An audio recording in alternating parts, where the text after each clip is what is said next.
Assalamualaikum warahmatullahi wabarakatuh.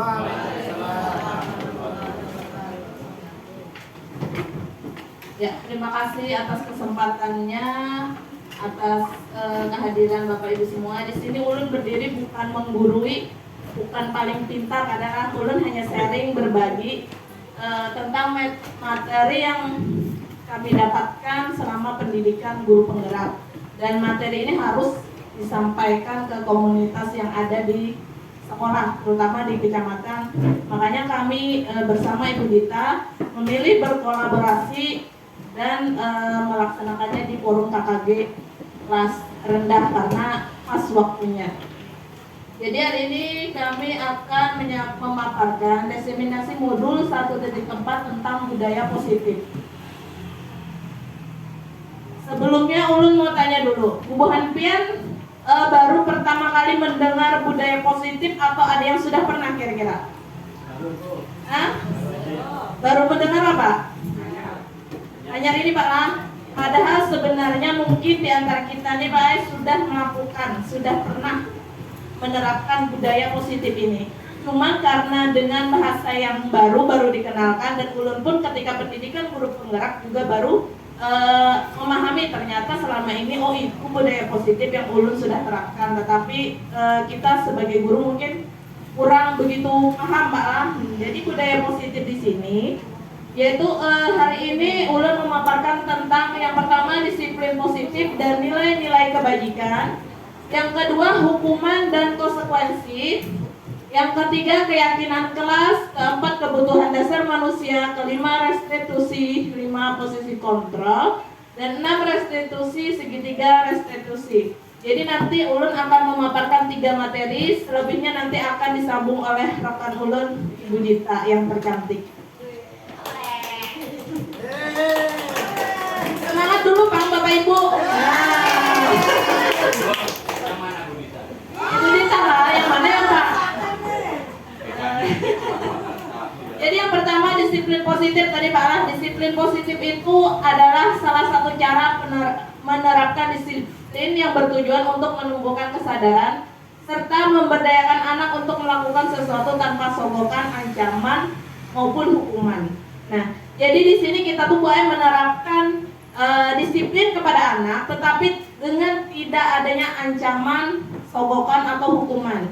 Misalnya kita suruh anak berbaris rapi, jangan kita beri sogokan, berbaris yang rapi nak, nanti ibu tambahin nilainya. Nah, itu sudah berupa sogokan. Jadi budaya positif di sini kita menanamkan kepada anak. Yang pertama itu pada diri kita sendiri dulu. Kalau gurunya ada tertib, bagaimana dengan muridnya ya kalau Bapak Ibu? Nah, jadi kita dulu baru ke murid. Nah, di sini coba Bapak Ibu, ulun anak tahu kita supaya semangat Kang, ulun berdiri dulu, bukan pian berdiri. Minta waktunya berdiri. Kawan pian dihiga jadi A, kawan pian yang jadi B. Yang di A, coba pian kepalkan tangan pian. Pian itu anggap di tangan pian itu ada sesuatu yang berharga, entah itu emas, ya, intan, atau laki pian yang berharga di tangan. Dan kawan di sebelahnya coba membuka dengan segala cara supaya kawan dibuka, tapi yang pian mengepalkan, pian tahan jangan sampai terbuka dengan cara apapun. Coba silakan Bapak Ibu, siapa yang jadi A, siapa yang jadi B, kepalkan tangannya dan berusaha membuka. Kawan sebelahnya berusaha buka, jangan dibuka kan. Nah, dulu Pak, dulu Pak. Berusaha kepalkan tangan, jangan sampai terbuka.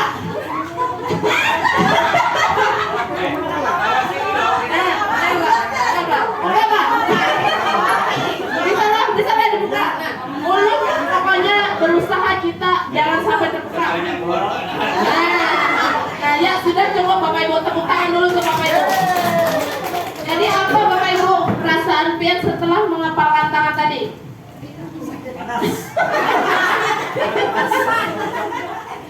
Terus kalau yang berusaha tadi kayak yang berusaha Bapak Ibu. Nah, jadi kita yang mengepalkan tangan itu Bapak Ibu, kita tuh berusaha mempertahankan. Kita adalah dalam posisi kontrol. Jadi kita yang mengontrol semuanya.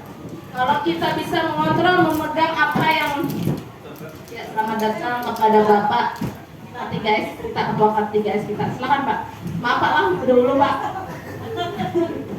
Jadi ulun lanjut. Jadi disiplin itu adalah sebuah kontrol diri. Jadi bagaimana kita mengontrol diri kita. Kalau diri kita bisa mengontrol, maka kita bisa menerapkan kepada murid. Jadi seperti tadi, bagaimana kita nih kuat tenaga, kita tetap bisa mempertahankannya. Artinya kita kuat dengan disiplin. Jadi menerapkan disiplin itu supaya kita tuh memberikan nilai-nilai yang baik untuk anak. Kita lanjut. Nah, ini contoh penerapan disiplin. Ini kebetulan ulun ambil dari sekolahan ulun. Mungkin di sekolahan Bapak Ibu sudah ada juga seperti ini. Ini ada berbaris tertib ketika apel, kemudian bersalaman setiap hari Senin setelah upacara kami bersalaman biasanya. Kemudian ada Jumat Takwa. Jumat Takwa ini kami adakan setiap sebulan sekali di Jumat pertama biasanya. Nah, ini contoh penerapan disiplin positif. Sebetulnya masih banyak lagi. Kira-kira apa ya Bapak Ibu? Ada yang tahu kah? Apa contoh penerapan disiplin yang lain? Banyak sekali sebenarnya. Tapi ini hanya 3 contoh aja yang belum tampilkan. Apa yuk? Kira-kira yuk, Bu Hamidah. Apa kira-kira disiplin positif di sekolah impian yang sudah dilaksanakan? Membuang sampah. Iya, membuang sampah sembarangan biar Bapak selamat. Ada lagi? Di wadah peselamat tuh antri masuk WC. Nah, antri masuk WC. Bisa Jangan berebut. budayakan antri ya Bapak, disiplin tuh. Ada lagi? Nah, jadi masih banyak sekali budaya disiplin positif di sekolahan kita. Kita lanjut. Yang kedua tadi nilai-nilai kebajikan. Nah, mungkin di sini hal baru Pak lah mendengar nilai-nilai kebajikan ya lah Bapak Ibu. Atau mungkin sudah pernah belajar tentang nilai-nilai kebajikan. Sebenarnya ini sudah kita laksanakan, tetapi kita kada tahu bahwa itu adalah nilai-nilai kebajikan. Jadi nilai-nilai kebajikan itu adalah sifatnya positif, yaitu manusia ingin tujuannya mulia, ingin dicapai setiap individu. Salah satunya adalah nilai-nilai kebajikan yang ingin dicapai oleh setiap anak yang kita kenal dengan profil pelajar Pancasila. Jadi tujuannya nilai-nilai kebajikan itu adalah untuk membentuk karakter profil pelajar Pancasila. Contohnya nih, ada beriman bertakwa kepada Tuhan Yang Maha Esa. Ini profil pelajar Pancasilanya lah Bapak Ibu. Kemudian ada berkebinekaan global, ada bergotong royong, kreatif, bernalar kritis, dan mandiri. Nah, ini kalau ulun di kelas 6 itu ulun olah lagu profil pelajar Pancasila ini supaya mereka ingat. Jadi contoh-contoh nilai kebajikan. Nah, ini contohnya Bapak Ibu. Ada keadilan, kejujuran, tanggung jawab, bersyukur, percaya diri, dan banyak lagi. Ada nggak yang bisa menyebutkan lagi Bapak Ibu selain ini kira-kira? Masda, apa kira-kira Masda? Selain ini Masda, nilai-nilai kebajikannya apa Pak? Tolong menolong bisa, apa lagi? Apa kira-kira Bu? Yang lain? Toleransi bisa Bu, apa lagi? Ada yang tahu lagi yang lain? Nilai-nilai kebajikan. Kerjasama bisa, apa lagi? Sumiati Bu, Sumiati. Apa Bu? Udah pada itu jawabannya. Selain ini Bu, Gotong royongnya. gotong royong itu ya masuk pelajar profil pelajar Pancasila. Ada lagi? Dulu nih Pinandu aja, tapi kadang nama-nama Bu Hadin kan tapi apa? Ibu Nurul. Saling menghormati. Iya, saling menghormati. Ada lagi Bu? Bapaknya Bang, mana bapaknya? Bapak ini, bapak siapa yo? Kerjasama, nggih bisa. Nah, jadi banyak sekali Bapak Ibu lah contoh-contoh nilai kebajikan. Sebetulnya nilai kebajikan itu sudah kita ajarkan di kelas. Cuman kita tuh kadang-kadang tahu bahwa itu adalah nilai kebajikan. Kita tahunya jujur lah. Kita harus ini. Kemudian gotong royong, membuang sampah pada tempatnya itu kan tertib, disiplin. Nah selanjutnya, nah sampai sini dulu tadi ada yang ditakutkan nggak Bapak Ibu? Yang tadi, yang nilai kebajikan dan disiplin. Kalau akan ada dulu lanjut dulu. Lanjut. Nah, Silakan Pak. Tadi mengenai disiplin positif, bisa memberikan hukuman ataupun iming-iming. Kalau kita misalnya memberikan penilaian pada anak itu lalu kita berikan sesuatu, pokoknya tidak boleh. Apa tadi Pak? Tadi di sini kan tidak boleh memberikan iming-iming atau Melakukan hukuman. Nah, tapi kalau kita misalnya memberikan penilaian pada anak, misalnya baru kita berikan sesuatu itu apakah tidak boleh? Kalau hadiah umpamanya. Nah, itu Pak, kalau disiplin positif di sini kita tidak boleh memberikan sogokan, hukuman atau ini ancaman. Jadi kita tuh harus benar-benar menerapkan disiplin itu Pak. Jadi kalau itu memberikan itu sebuah penghargaan. Dengan iming-iming dan Iya, iming-iming pada anak-anaknya kalau Pak. enggak, bukan pada misalnya kan kita memberikan penilaian lalu kita beri apa sesuatu Iya, Pak. berupa benda umpamanya hadiah. Itu kan boleh, Pak? Bukan. Tidak boleh Pak, itu bukan disiplin positif. Kalau itu lebih ke apa ya? Sogokan namanya Pak. Sedangkan di sini kita menerapkan disiplin positif. Kalau disiplin positif itu kan tujuannya kita menumbuhkan mereka supaya disiplin, tapi tanpa ada sogokan. Terima kasih atas waktu yang diberikan. Mungkin kami sekedar memperjelas saja. Yang dimaksud iming-iming itu kan berarti sebelum anak ini melakukan kita iming-imingi. Di sini maksudnya iming-iming. Tetapi kalau kita memberikan sesuatu tanpa diberitahu, nah, anak kita suruh dapat nilai baik atau apa yang dikerjakan baik baru kita kasih itu hadiah. Jadi harus bisa membedakan kita yang namanya iming-iming dengan hadiah. Kalau kita memberikan sesuatu boleh, yang dikatakan Pak Maruf tadi, penghargaan, reward, ya kan? Asal jangan dikasih tahu dulu. Nah kalau dikasih tahu itu namanya iming-iming. Anak-anak nggak akan laksanakan itu kalau nggak akan dapat hadiah, berarti iming-iming dulu. Setelah kira-kira begitu, ya sebagai untuk memperjelas saja. Jadi kalau menyuruh anak-anak sebelum dia mengerjakan sesuatu, kalau kita kasih iming-iming, nanti dikasih bapak hadiah, kan berarti dikasih tahu dulu. Nah itu yang nggak boleh, yang kurang pas. Tetapi kalau kita menyuruh anak tanpa iming-iming tadi, kita suruh yang bagus kayak apa. Nah setelah hasilnya dia asik nah tadi kan bapak nyuruh ini.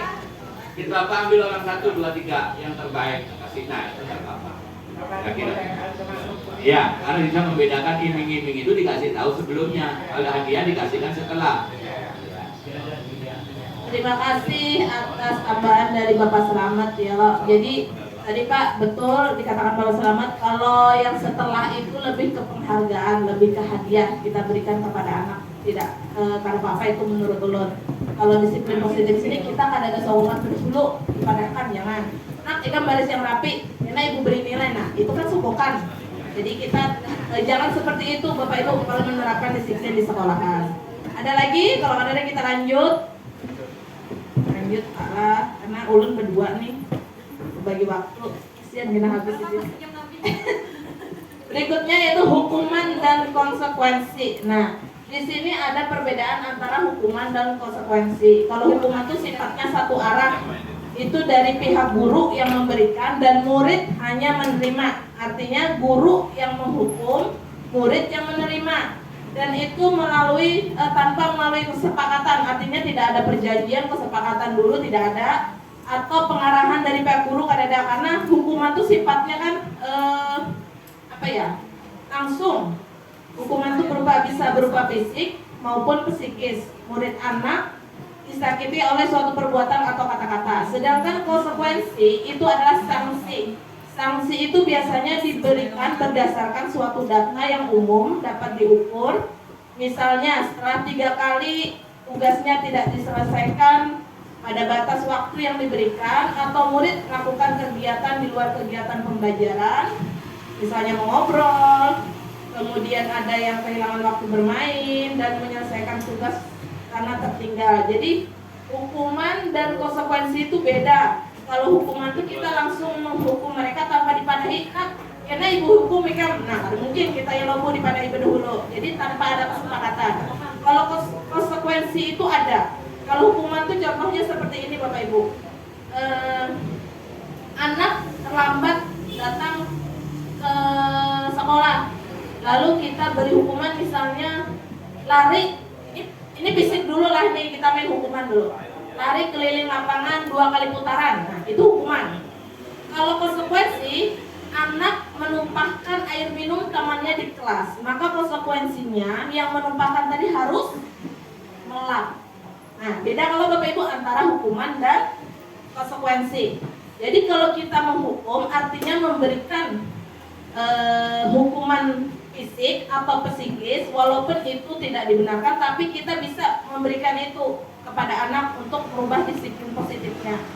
Kemudian kalau konsekuensi itu lebih ke akibat dari dia, sanksinya, karena dia misalnya mencoret-coret kertas buku teman atau merobek buku teman, konsekuensinya apa? Maka harus mengganti. Mematahkan pensil teman, konsekuensinya harus mengganti. Kalau dia misalnya tidak mengerjakan PR sudah berhari-hari, kemudian disuruh membersihkan WC, nah itu hukuman atau konsekuensi? Hukuman. Kalau misalnya dia tidak, ini asik mengobrol di dalam kelas, lalu disuruh maju menyanyi oleh guru, hukuman atau konsekuensi? Apa ya Bapak Ibu? Hukuman atau konsekuensi?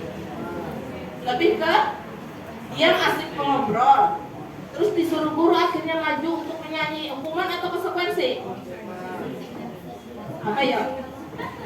Termasuk hukuman. Ya loh.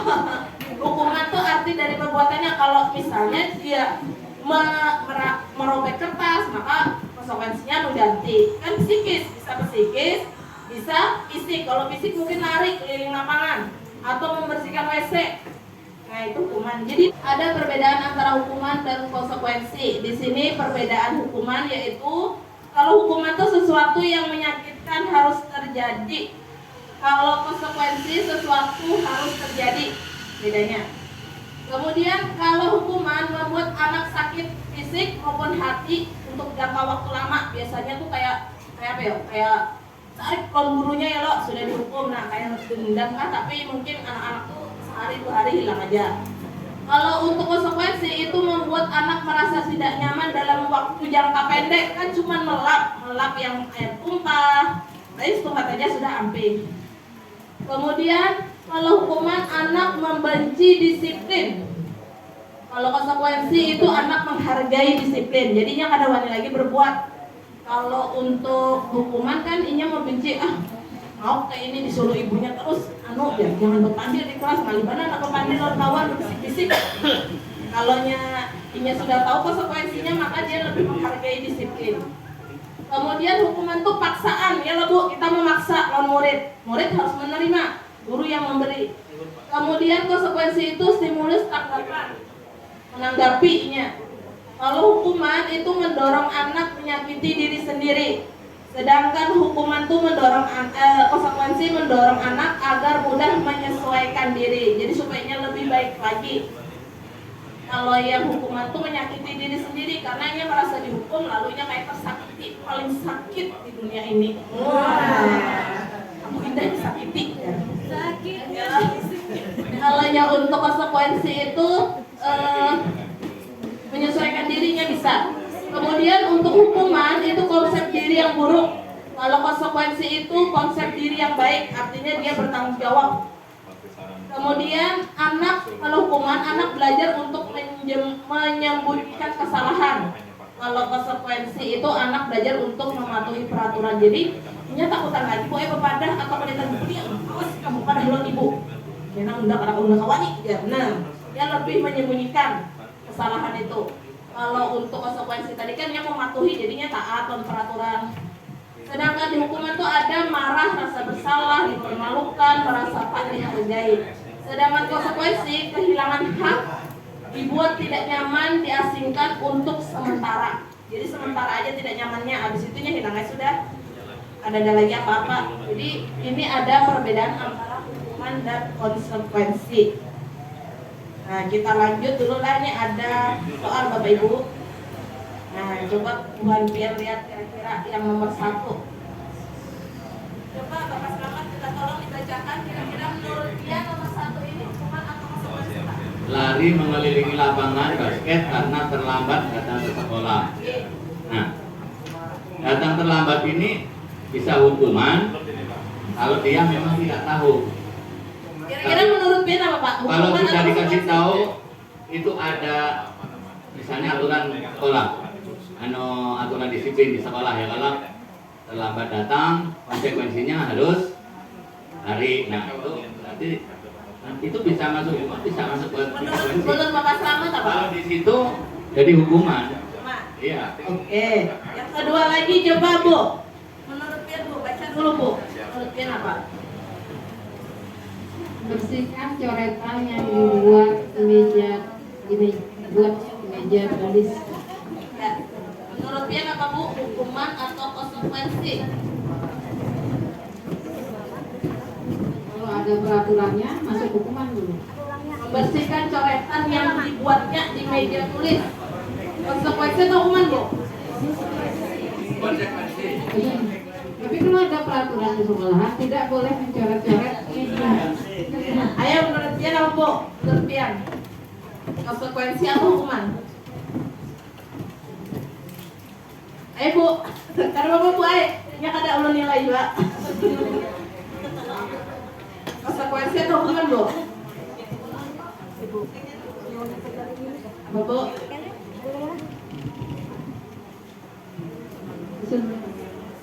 Konsekuensi?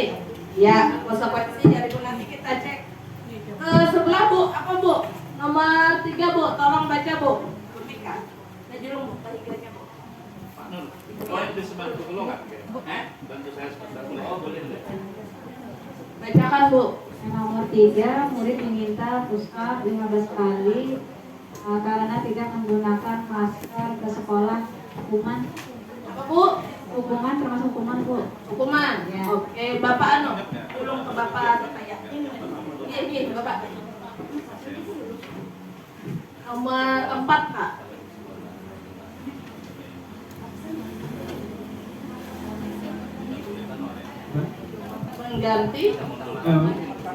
Mengganti kertas kenang yang dicoret-coret. Termasuk apa Pak? Hukuman atau konsekuensi? Konsekuensi. Konsekuensi. Iya. Oke, belakang Ibu Retna. Terakhir Bu. Nomor 5 Bu. Yang tinggi. Yang Butuh bapak dan Berjemur di lapangan karena asik mengobrol di kelas dengan teman ketika belajar. masuk apa Bu? Hukuman itu. Hukuman.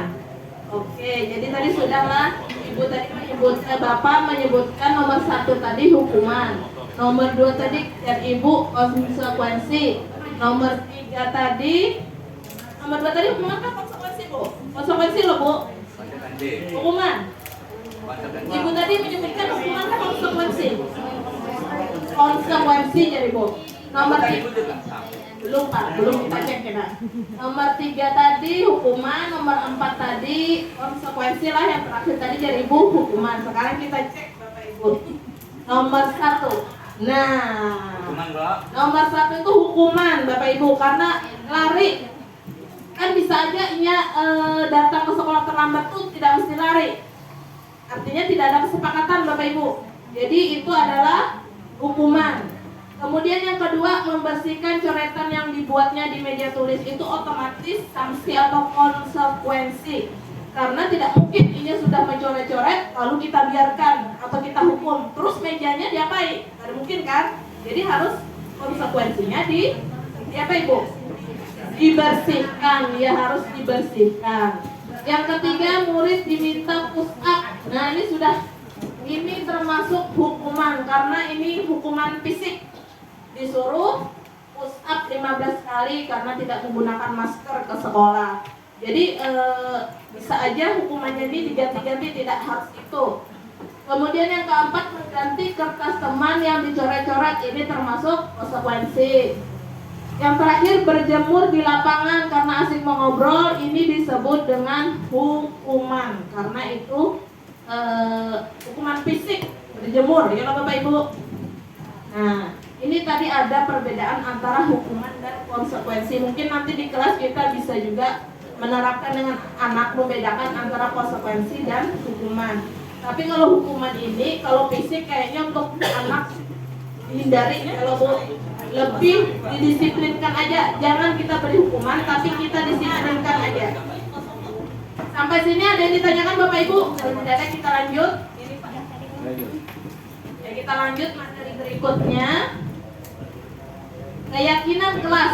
Nah, keyakinan kelas ini apa? Ini hal baru juga mungkin buat Bapak Ibu, padahal di kelas itu sudah, mungkin saya rasa sudah semuanya lakukan keyakinan kelas. Jadi keyakinan kelas itu adalah aturan-aturan untuk membantu guru dan murid bekerja sama, membentuk kegiatan belajar mengajar yang efektif. Jadi tidak hanya harapan guru terhadap murid, namun juga harapan murid terhadap guru. Nah, keyakinan kelas itu disusun dan dikembangkan bersama-sama antara guru dan murid. Jadi kalau bahasa bahari, keyakinan kelas itu ya tata tertib, hampir sama dengan tata tertib peraturan. Jadi keyakinan kelas itu diolah sama-sama kita di kelas dengan murid. Nah, kita olah keyakinan kelas ya nak, supaya kita di kelas ini aman, disiplin. Jadi disiplin positif itu berjalan dengan adanya keyakinan kelas atau aturan. Jadi tidak hanya aturan guru untuk murid, tapi juga dari murid untuk guru. Kita mengatur murid, nah di kelas jangan ngobrol. Makanya gurunya asik ngobrol dengan tetangga sebelah, wali kelas sebelah, asik ngobrol di kelas aja. Jadi di muridnya, ibu ini nyuruh jangan ngobrol aja, tapi ibunya ngobrol juga. Nah, itu termasuk harapan murid dan harapan guru. Misalnya disuruh tertib, baris. Gurunya bila baris kada tertib, nah kenjot sana, kenjot sini, yang aku bila baris kesakitan batis, kalau bu asam urat naik. Jadi kita harus diri kita sendiri, guru dulu, baru ke murid. Jadi harapan-harapan murid dan harapan guru. Ini ada contoh mengolah keyakinan kelas, Bapak Ibu ada videonya nih.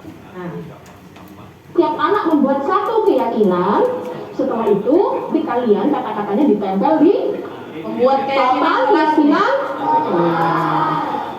Dan setelah itu guru ingin tahu kalian bacakan keyakinan kelas yang menurut kalian cocok dengan kalian kelas kalian. Sama-sama mengolah keyakinan kelas. Silakan. Nah, rapinya mengolah keyakinan kelas diolah di kertas. Selesai ya. Sekarang ibu ingin tahu. Silahkan Fidanya berdiri, dibacakan punya Fida apa ya kira-kira keyakinan kelasnya. Oh iya, bagus sekali. Tangan, bagus. Ya itu. Silakan anak, ditempel keyakinan kelasnya. Nah, ditempel Bu, disediakan tempatnya.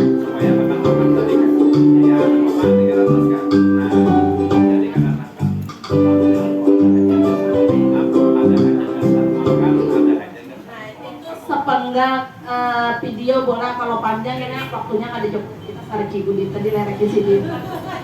Jadi contoh keyakinan kelas tadi, cara membuatnya kita sama-sama dengan murid. Jadi di murid di kelas itu kita bagikan kertas, kemudian tulis keyakinan kelas. Nah, misalnya keyakinan kelas itu seperti ini. Ini di kelas ulun. Nah, di kelas ulun. Mereka tuh tulisannya semalam amburadul, jadi ulun rapikan karena murid ulun cuma 10 orang Bu. Ini alhamdulillah ini kelas ulun, jadi pas aja muridnya cuma 10, jadi ya 10 keyakinan. Di sini ada menjaga keamanan kelas, saling tolong menolong, saling menghargai, membuang sampah pada tempatnya, bergotong royong, mengerjakan tugas tepat waktu, jujur dan dapat dipercaya, menjaga kesehatan, berdisiplin waktu, dan menjaga kebersihan kelas. Nah, jadi ini bisa kita sebetulnya lebih kreatif lagi seperti di video tadi bisa Bu. Jadi nanti pian di sekolahan ini sebetulnya wajib kita harus kita boleh nah kayak ini Bu. Jadi keyakinan kelas ini artinya kayak tata tertib dasar kita di kelas. Jadi kadang mesti harapan guru terhadap murid, tapi harapan murid juga terhadap guru. Jadi misalnya buang sampah pada tempatnya, berarti guru juga harus membuang sampah pada tempatnya. Jangan kita bekas tisu melap lipstik kalau dibuang bareng di meja. Nah, jangan. Jadi kita harus disiplin dulu, baru kita ke murid. Nah, Sampai sini adakah Bapak Ibu yang ditanyakan? Kira-kira dengan materi yang ulun sampaikan, adakah Bapak Ibu yang ingin ditanyakan oleh ulun? Walaupun ulun ini kada ahlinya, ulun ini sharing. Mungkin Bapak, silakan Bapak, mic-nya adalah Pak. Begitu juga kelasnya cuma kelas berapa aja yang cocok untuk materi ini. Pakai mic Pak supaya yang lain mendengar.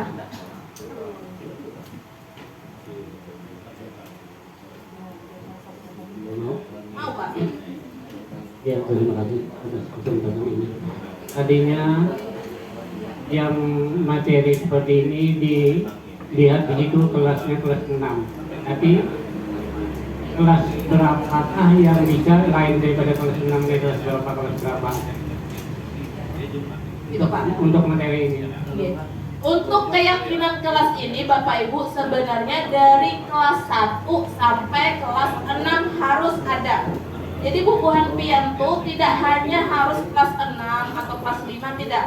Bahkan dari kelas 1 Pak, kita beri kertas mereka. Coba nak, supaya kita tenang, disiplin di kelas.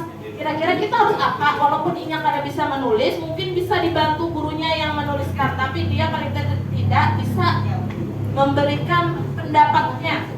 Jadi boleh Pak dari kelas 1 sampai kelas 6 boleh. Jadi nanti Pak di kelas itu bubuhan pian beri dulu arahan kira-kira supaya tertib. Jadi dengan adanya seperti ini, murid ulun tertib Pak. Alhamdulillah mereka ingat dengan ini keyakinan. Jadi kalau melanggar maka mereka akan dapat sanksi. Kan sudah disepakati. Kalau ada kesepakatan kalau melanggar berarti dapat sanksi. Kalau hukuman itu kan tadi tidak ada kesepakatan.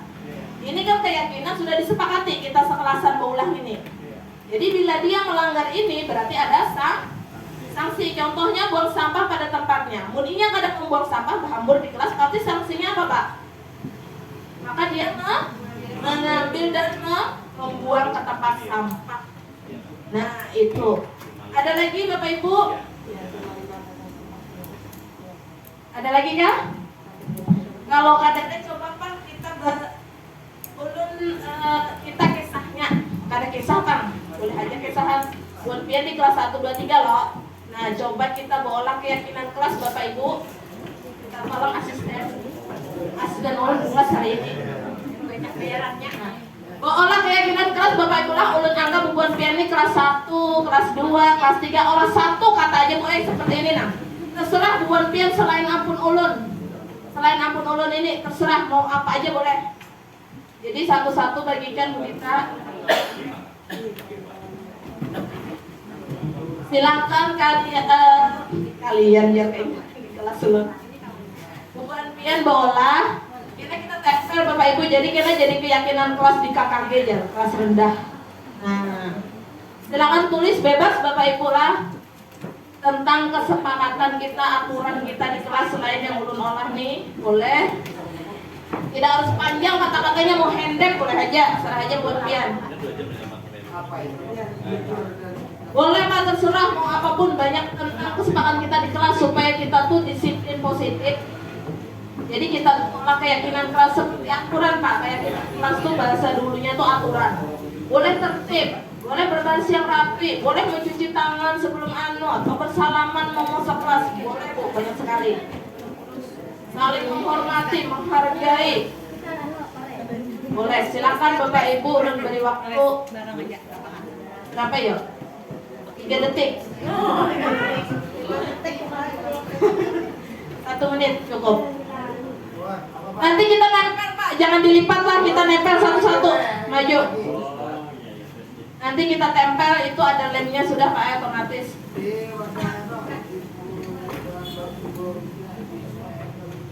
Silahkan kita isi apa aja boleh Bu, bebas. Gak usah bercurhat pian lah, kepanjangan mau bercurhat. Pendek-pendek aja. Bebas aja, tak apa Pak. Ini contoh akun ulun dengan keranangan ulun. Sudah kan Bapak Ibu? Belum ya. 1 menit lagi. Sudah Bu? Nah yang sudah boleh silakan tempel di sini Bapak Ibu. Silakan tempel sebelah sini. Kita olah keyakinan kelas. Ayo Bu, sudah Bu. Ayo Bu Dita. Perwakilan lu maju Bu Dita. Ya, sip, silakan Bu. Tempel Bu, kita membuat keyakinan kelas di sini Bu. Boleh.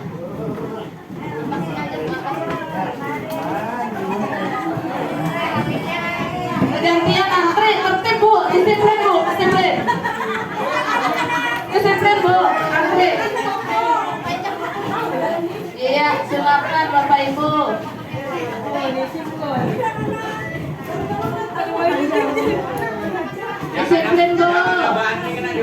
Ayo yang ada antri kita dapat konsekuensi lah.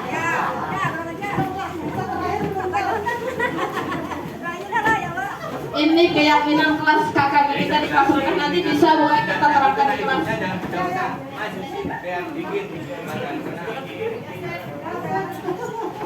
Keyakinan kelas ini kan ada yang salah boleh aturan, tapi kita revisi kalau ada nyambung ya lah revisi. Misalnya ya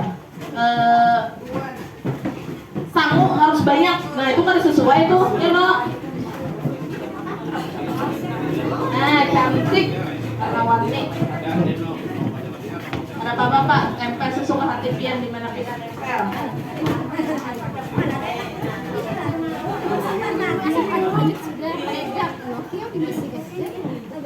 Iya, terima kasih Bu. Ya tepuk tangan dulu untuk kita semua. Nah, jadi ini sudah ada keyakinan kelas. Nah, nanti bisa dicoba Bapak Ibu lah kita cobalah ulun baca keyakinan kelas lagi. Nah, ada yang panjang. Nah, murid setiap kali menjelaskan pelajaran, murid diharapkan mendengarkan bila tidak maju ke depan. Oh ya. Berdoa sebelum belajar, ya. Ini ada juga berdoa sebelum belajar. Semangat. Nah, semangat non emot-emotnya. Tepat waktu dan aktif di kelas. Iya. Kemudian ada lagi saling menghargai. Selalu gembira menyapu kelas. Oke. Tidak boleh meletakkan sepatu sembarangan. Boleh. Ini kosong, Bu. Marsnya deh. Hidup saling menghargai dan menghormati. Oke. Tidak boleh makan saat belajar. Ya. Memberi salam sebelum masuk ruangan. Sip. Jujur. Lihat-lihat tempatnya. Maksudnya apa ya? Mau jujur lihat-lihat tempatnya. Situasi ya Bu. Berarti anak berdusta nih ya guru. Nah, jadi bisa kita revisi Bu nanti. Misalnya ada anak murid yang menulisnya tidak sesuai keyakinan kelas, bisa kita revisi, kita remukan kan. Jadi nanti yang sudah bagus, mantap boleh buat pian hiasi, nanti pian tempel di kelas. Jadi nanti anak tuh sudah tahu ditempel, nah kelihatan wah nih ulun melanggar nih bisa kena sanksi dari ibu ya. Karena sudah ada kesepakatan Bu. Nah, jadi ini adalah kesepakatan yang sudah kita olah. Kira-kira paham lah Bu, keyakinan kelas nih kira-kira Bu. Insya Allah nanti diulang-ulang di kelas pula sempurna juga. Tapi insya Allah kita belajar sama-sama dari disiplin positif ini. Nah, sampai sini adakah Bu yang ditanyakan Bapak Ibu tentang keyakinan kelas? Sebelum ulun tutup dan disambung oleh rekan ulun yang paling bungas, melangkah raja penyanyi. Adakah Bapak Ibu yang ditanyakan? Sudah paham kira-kira Bapak Ibu ya? Nah, terima kasih atas waktu dan kesempatannya. Ulun hanya manusia biasa, tidak untuk menggurui, merasa paling pintar, tapi ulun hanya sekadar sharing. Artinya sharing ini adalah pemahaman ulun yang ulun dapat selama pendidikan guru penggerak. Dan ini masih jalan, mohon doanya ulun dan Bu Dita semoga bisa lulus sampai nanti bulan Mei ya Bu Dita. Amin. Insyaallah. Amin amin ya rabbal alamin. Terima kasih ulun, salah hilap mohon maaf. Assalamualaikum warahmatullahi wabarakatuh.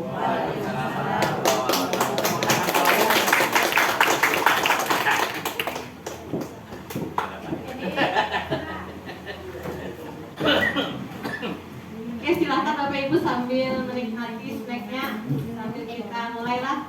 Assalamualaikum warahmatullahi wabarakatuh.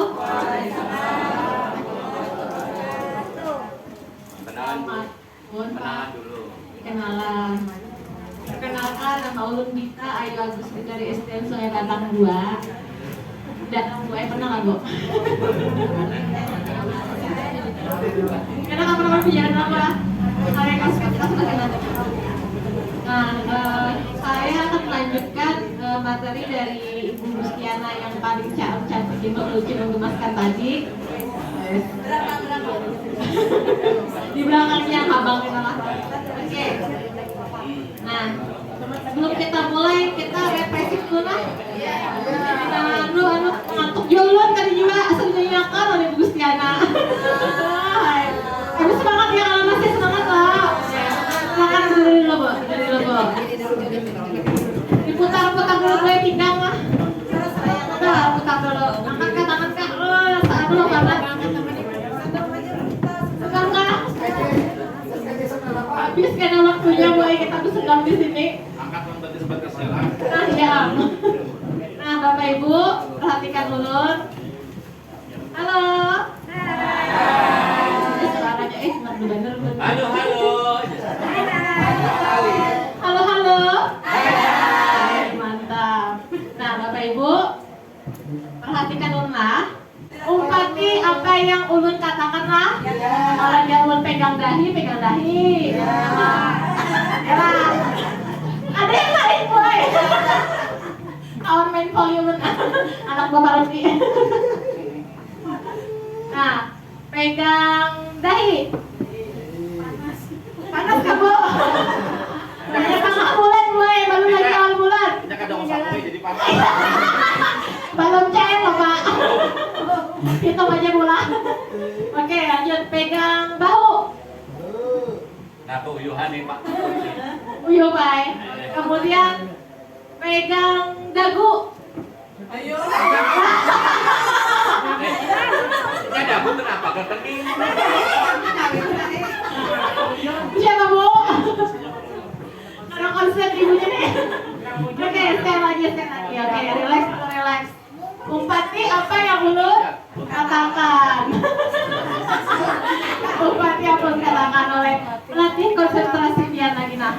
Udah siang nih jam berapa lah? Oke, sekarang pegang dahi, pegang telinga, pegang hidung. Oke, mantap. Tepuk tangan semuanya. Terima kasih. Oke, silakan duduk Bu. Oke, nah sekarang kita akan semangat. Oke. Makasih Bapak Ibu. Alhamdulillah. Sekarang kita akan membahas tentang kebutuhan dasar manusia. Nah, semua yang kita lakukan itu pasti mempunyai tujuan tertentu lah. Dan apa yang kita lakukan itu adalah usaha terbaik kita untuk mendapatkan apa yang kita inginkan. Nah, tanpa sadar dari hal itu kita tuh berusaha memenuhi kebutuhan hidup kita. Lalu apa aja sih kebutuhan hidup kita? Nah, itu sudah ada 5. Kebutuhan bertahan hidup. Ini berhubungan dengan hidup mati kita. Contohnya apa ya Bu? Kebutuhan kita untuk hidup. Makan, duit bujur. Bila ada duit karena nggak makan. Bujur makan, minum, kesehatan, obat-obatan, rumah yang aman, tempat tinggal, tempat berlindung, bagus supaya bujur, mantap. Yang kedua adalah kasih sayang dan rasa diterima.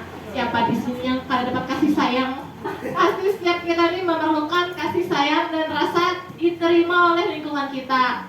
Dari siapa aja Bu? Kasih sayangnya Bu? Suami, istri, anak-anak, teman, keluarga, betul. Ada lagi? Tetangga, tapi jangan lagi orang mana. Gawat kita. Main pulang hitungannya. Bahkan hewan peliharaannya kalau sayangnya kalau Bu, kucing. Nah, ya contohnya. Lalu yang ketiga adalah kebutuhan akan penguasaan.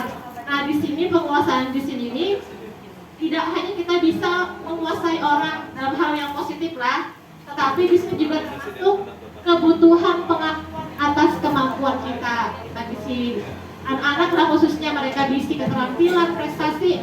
Mereka tuh butuh diakui kadang-kadang loh. Nah, lalu yang keempat adalah kebebasan. Kita butuh bebas kan Bu? Takut kabut diikat Bu?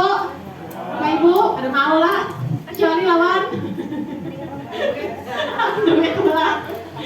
Nah Nomor 5 adalah kebutuhan akan kesenangan, yaitu kebutuhan untuk merasa senang. Nah, biar lebih paham di sini, kita berikan kasus sesuai dengan murid kita di sekolah.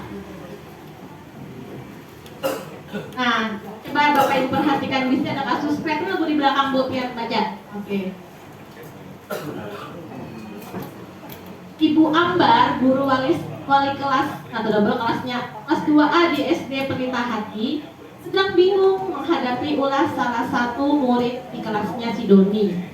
Beberapa anak di kelas 2A telah datang padanya dan mengeluhkan Doni yang seringkali meminta bekal makan siang mereka dengan paksa. Jika Anda menghadapi situasi seperti Ibu Ambar, apa yang akan Anda lakukan? Menurut Anda, kira-kira apa alasan Doni melakukan hal itu? Nah, ini di kelas kita nih Bu Aing, lah kita wali kelasnya lah. Ada anak murid kita nih Bu Aing, A7 memaksa meminta bekal makan siang ke kawanan nih, memaksa. Nah, seandainya Pian nih bisi murid kayak itu tuh Bu, apa yang akan Pian lakukan Bu? Ada yang mau memberikan pendapatnya? Ya, Bapak Gejali. Waduh, boleh Pak, silakan. Jelas, gila. Tuh. Biar Bapak Gejali pilas. Bapak tuh, jujur satu. Yang lain ada? Bagus Pak, mantap. Ada? Bapak Ibu, kalau Pian bisi, nah Bapak. Ya Bapak, kalau Pian bisi murid angka 7 ambil makanan kawan kepaksaan. Jadi kira-kira alangkah baiknya ditanyai dulu siswanya apa motif daripada perlakuan dia itu. Iya, iya. Itu ya. Oke, terus Ditanyai dulu. Oke. Kemudian Pak, selanjutnya Pak Eng, lupa tadi Pak Eng. Menurut Anda kira-kira apa alasan Doni melakukan hal itu? Nah, tadi Pian menakuni loh. Nah, amun dari sudut pandang Pian sebagai guru, kira apa ya alasannya Doni itu kayak itu? Kira-kira apa ya?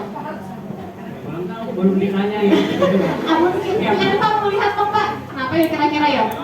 Kira-kira aja. Mungkin ada bekal dia. Oh iya, berarti ya ada Mungkin, bekal ya. Jadi mana ditanyain dulu. Kadang-kadang orangnya ada yang suka, ada juga yang suka memarah tapi dia sudah ada. Iya, berarti dua Pak lah. Iya. Sebutin bisa inya ada dibagi bekal wetannya. Yang kedua, isi bekal, tapi hendak mengganggu kawanannya. Iya. Ya kalau Iya. artinya bisa, artinya hendak merasa yang kawannya bisa juga. Oke, makasih Bapak. Langsung diborong sidin buai. Oke. Nah, dari beberapa jawaban dari Pak Gajali sama Bapak Inas kan? Pak Mahfud. Nah, mari kita kembalikan ke dalam 5 kebutuhan dasar manusia tadi. Nah, tadi kata Pak Mahfud, yang pertama kemungkinan si anak kita tadi kada diberi bekal lawan kuitannya. Berarti nya lapar. Ya lah. Berarti dia perlu loh, Pak, Rudi, anak Pian buah Pian ini duit harus kayak tadi kayak apa? Duit harusnya. Duit. Sebenarnya yang di belakang ke depannya dulu. Belum ya. Kita lagi dulu. Pakai lagi Pak. Duit.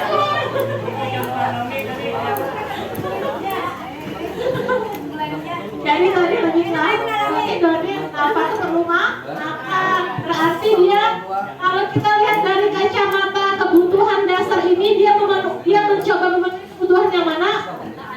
Iya betul sekali. Berarti dia mencoba memenuhi dengan kebutuhan bertahan hidup. Oke. Nah lanjut. Tadi kata Pak Mahfud juga ada 2 alasan sebutinnya.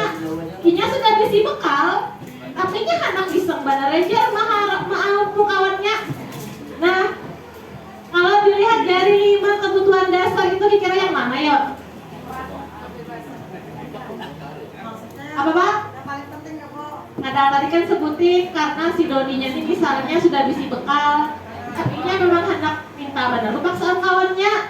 Nah, dari 5 kebutuhan ini kira-kira itu apa yang mewakili inya? Kesenangan dan bisa juga penguasaan, ya betul. Nah, kalau yang kesenangan sudah berisi bekal, takutnya kenapa ikam? Mengganggu kawan ikam, itu paksa-paksa minta makanannya. Serah ulun lah ibu, ulun hendak setuju benar, matakan wah inya bila anu kayak sana. Kan ada anak kayak gitu bu, ada kan? Oke. Nah, yang ketiga penguasaan, dia sudah berisi bekal, tapi anak merabuti ampun kawannya, karena dia menunjukkan eksistensinya. Ya kalau sekira kawan-kawan itu takut lainnya, ya lah. Nah, itu adalah contoh penguasaan. Nah, kalau nomor 2, kasih sayang, itu seandainya si Doni tadi itulah, ini tuh butuh perhatian. Kan ada anak dia sudah bisi bekal, memang ia mencari-cari perhatian teman-temannya dan gurunya, ada kan? Jadi dia itu adalah kekurangan, mungkin kekurangan perhatian, atau mungkin ada anak-anak yang memang yang tuh tinggi. Kalau kita kan mungkin biasa aja lah, tapi ada kan memang orang tuh yang memang butuh lebih tinggi intensitas untuk mendapatkan kasih sayang. Jadi dia berharap mendapatkan perhatian dari lingkungannya, sehingga berulah, bahasa kita tuh berulah. Nah, kalau nomor 4, yang terakhir dan kebebasan yang belum kita bahas, itu adalah kebutuhan akan pilihan. Berarti manusia itu hendak memilih apa yang dia suka. Mungkin si Doni tadi itulah ada bekal, tapi mungkin bosan Doni itu, mama ini boleh intalu kecap, intalu makan sapi kecap nasi putih, bosan rupanya. Jadinya hendak minta untuk kawan minum ayam goreng, misalnya. Kalau ulun bosan makan intalu, hendak makan ayam, yang milih. Maka itu adalah dia berusaha memenuhi kebutuhannya itu dengan cara minta wadah kawan paksaan tadi. Nah, demikian. Oke, kita lanjutkan tadi itu. Ini sudah kasusnya. Nah, mari kita coba untuk menjawab tentang kalimat yang disebutkan oleh murid sebelah sini. Kemudian kita klasifikasikan kebutuhannya apa yang 5 tadi. Bertahan hidupkah, kesenangan, kebebasan, apa itu? Biar ingat. Nah, bertahan hidup, kasih sayang, penguasaan, kebebasan, atau kesenangan. Mari kita coba. Nah, yang pertama, aku ingin belajar sambil bermain di luar kelas biar seru. Oke, coba Pak Ibu Nah, Mas Da, Mas Da kebebasan. Oke. Nomor 2, Rizky loh. Nomor 2 Bu, silakan dibaca Bu. Ibu guru tidak punya paku hari ini. Kira-kira itu kebutuhannya kenapa lah ibu menyapaku hari ini? Kasih sayang. Oke, terima kasih Bu Rizky. Selanjutnya nomor 3 yang belum, Pak, silakan Pak.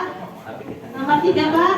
Ketika aku bosan belajar matematika, itu aja. Nah, kira-kira kebutuhan apa ya Pak yang dia berusaha penuhi? Kebebasan, bertahan hidup, kesenangan, kasih sayang. Kebebasan Pak. Ya. Oke, kita tampung dulu. Nomor 4, terima kasih Bapak. Nomor 4, Bu. Lah Bu, lah Bu. Lagi lah. Nomor 4. Aku sebal Bu, apa? Aku sebal gambaranku tidak di depan kelas. Nah, dia sebal, dia punya keterampilan, punya prestasi, punya hal yang perlu dibangun, tapi kadang ditunjukkan gurunya. Itu kira-kira kebutuhan apa ya Bu? Penguasaan. Oke, makasih Bu. Oke, yang terakhir yang di ujung belum nah. Yang sama dia bisa. Nomor 5 Bu, silakan diketik Bu. Aku merasa bangga dan keren. Nah, kebutuhan apa Bu? Kesenangan. Ya, kesenangan. Oke, terima kasih. Beri tepuk tangan buat semuanya. Mantap. Kita coba cek, oke?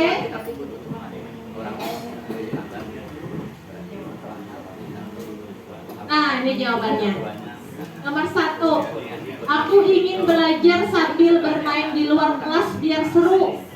Berarti dia membutuhkan kebutuhan akan kesenangan. Rupanya anak-anak di bosan dalam kelas terus, Bu. Ipan aku kita belajar daun-daun pang ke lapangan belum mainan. Kan kadang kita yang pernah itu kan bosan dalam kelas terus. Lalu yang kedua, ibu guru tidak menyapaku hari ini, mak anak itulah polos dengerlah, ada sapa aja sedih banget. Berarti dia membutuhkan akan kasih sayang, betul sekali. Nomor 3, aku bosan belajar matematika gitu-gitu aja disuruh mengalih, membagi, menambah, mengurang. Bosan, makanlah kebebasan, berarti dia ingin memilih kan. Misalnya, Bu, Pak menggambar 1, 2, 3 sampai meloncat di lantai kan kadang ada anak-anak yang ingin sambil bermain kan belajarnya. Nomor 4, aku sebal gambaranku tidak ditunjukkan ke teman-teman di depan kelas. Adalah penguasaan. Dia punya keterampilan mungkin dia bisa menggambar bagus, tapi kan ditunjukkan keahliannya itu ke depan teman-teman karena ia ini mendapatkan pengakuan dari teman-temannya. Nomor 5, aku merasa bangga dan keren. Berarti itu adalah penguasaan. Nah, ulun bertakon di sini.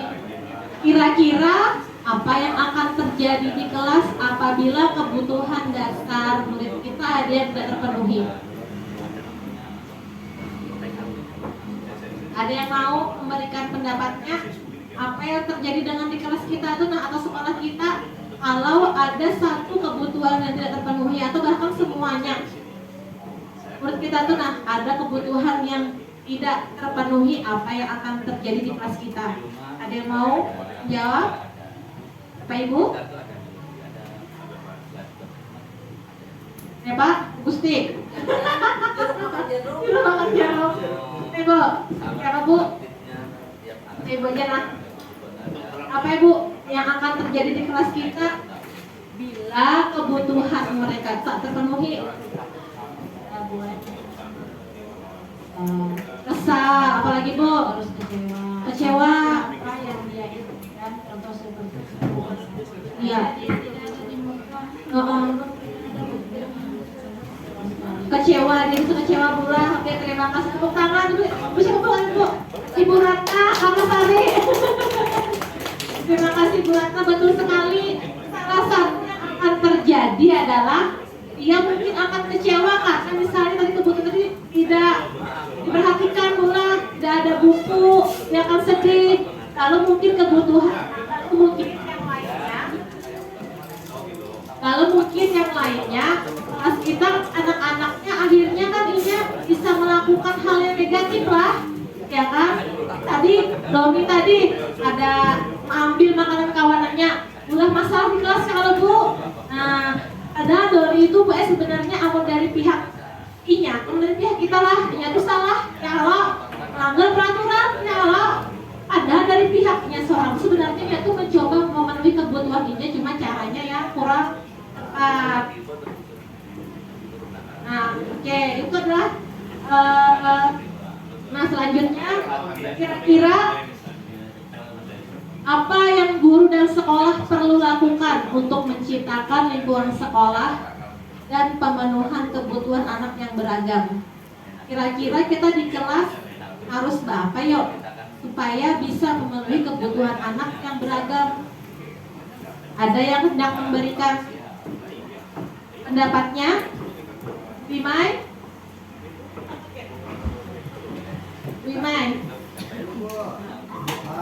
Ya, ini artisnya.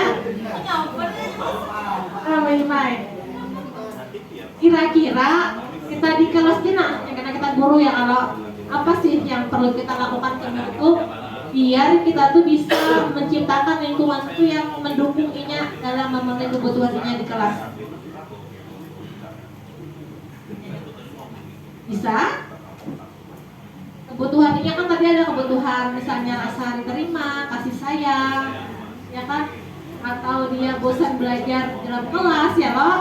Lalu kita tuh sebagai guru tuh kira-kira perlu apa sih di kelas itu supaya kita bisa memenuhi kebutuhan anak-anaknya yang berbeda-beda. Misalnya kan bosan dalam kelas nih, berarti kita tuh harus kayak apa dalam pembelajaran tuh?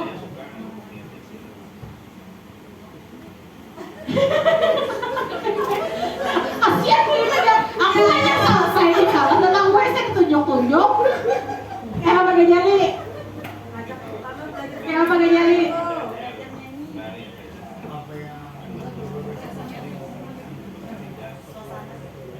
Menciptakan suasana yang nyaman, Bu. Iya, yang nyaman dan tepat bagi thank you Pak Gajari. Tepuk tangan buat Bu Ime dan Pak Gajari. Berarti kita di kelas itu harus memenuhi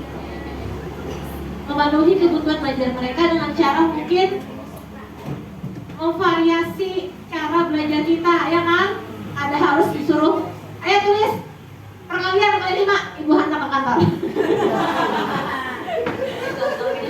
Di sini ada urusannya kayak itu. Buka halaman 25 loh. Bu, silakan Bu, silakan masuk Bu. Waalaikumsalam. Silakan Bu. Diskusi Bu lagi Bu. Enak. Buka halaman 25 lah. Kerjakan nomor 1 sampai 10. Ibu hantar ke kantor. Ada. Oh, nanya. Itu coba ya. Maka kita harus mencoba memperbaiki diri terus-menerus untuk dapat memberikan variasi mengajar bagi siswa salah satunya. Dan yang lainnya kita juga harus perhatian, apalagi kita ini guru SD loh. Kadang anak-anak tuh kan ibu jangan nama ganti nama, ada itu kan Bu, apa nak?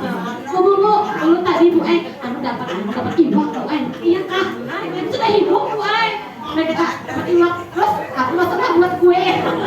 Tadi kita saja Bu, ya jadi kita tuh harus memperhatikan apa kebutuhan dia. Diharapkan kalau kita memperhatikan kebutuhan dia, maka insya Allah pembelajaran kita lakukan akan lebih bermakna bagi dia. Nah, selanjutnya kita akan membahas tentang restitusi 5 posisi kontrol kita sebagai guru dan bahkan sebagai orang tua di rumah. Nah, di sini restitusi adalah proses menciptakan kondisi bagi murid untuk memperbaiki kesalahan mereka sehingga mereka bisa kembali kepada kelompok mereka dengan karakter yang lebih kuat. Restitusi membantu murid menjadi memiliki tujuan, disiplin positif, dan memulihkan dirinya setelah berbuat salah agar mereka menjadi orang yang menghargai nilai kebajikan. Jadi restitusi ini telah kita lakukan bila kekanak-kanakan itu ada basic salah. Nah, sebelum kita lebih jauh, kita akan membahas tentang posisi kontrol seorang guru pada murid atau bahkan pian ya di rumah juga bisa Bu. Nah, kan ada nih 5 posisi kontrol sebagai manusia atau guru bahkan orang tua adalah sebagai penghukum, membuat merasa bersalah, sebagai teman, sebagai pemantau, dan yang terakhir sebagai manajer. Nah, kalau yang pertama tuh sebagai penghukum. Kira-kira Pin Bapak Ibu, kalau sebagai penghukum itu Pian apa yo? Apa Pian ya Bu? Bu, kalau Pian sebagai penghukum tuh berarti Pian mau apain anak-anak Bu? Contohnya. Pian ini sebagai penghukum, kalau Pian sebagai penghukum Pian apain anak-anak Bu? Ya baik anak-anak kok. Yang pertama dinasihati. Lalu yang menghukum yang apa anak-anak biasanya kok. Seandainya baik bila pengen jadi penghukum, kalau ada melayani. Diberi tugas oleh Ibu, makasih Bu. Oke, betul sekali. Jadi nomor 1 adalah posisi kontrol sebagai penghukum. Contoh Ibu tadi ada diberi tugas. Tapi di sini penghukumnya lebih kejam di sini. Penghukum di sini nih inya bertindak orang nih kada guru adalah inya bertindak sekehendaknya seorang. Misalnya guru di sekolah, walaupun sudah ada peraturan di sekolah, tapi inya tuh mengharapkan anak-anak yang melanggar peraturan ini harus tekan. Contoh nih, ada anaknya teguringnya pas belajar, teguring loh, Agung. Suaranya kayak Bu bilang Pak hukum tuh Bu, keras, tegas, marah-marah. Woi kamu, sini kamu yuk. Saya bilang, ini kayak bangun, aja tadi teguring, bangun. Ikan kenapa teguring? Ada bang, ikan kenapa nak teguring? Karena kalau nggak kenapa hukum toh? Kenapa ikan teguring? Kenapa di muka menjelaskan? Uyuh sudah, nggak itu kalau Bu. Anu Pak, katanya kalian mendengar ikan ini mabar orang tadi. Kamu mabar apa mabar? Main barang. Anu Pak, ulun membantu mama ulun mengusi lontong ya. Nah misalnya baju lontong nih digadang. Bapak kadang tahu ya. Nah itu hukum itu kerja gue. Serah gurunya ya, rajin anak guru apa? Sini kamu ya, angkat anu dia, tangan ke telinga, Lalu angkat batis, mungkin angkat buka ketawaan kawanannya. Angkat keduanya batisnya, bapak angkat keduanya batis. Ada mau tahu aja bapaknya, angkat keduanya pokoknya, awas ikan lah. Kasih ada kata-kata seperti itu, awas ikan lah gerak lagi. Nah itu adalah contoh penghukum.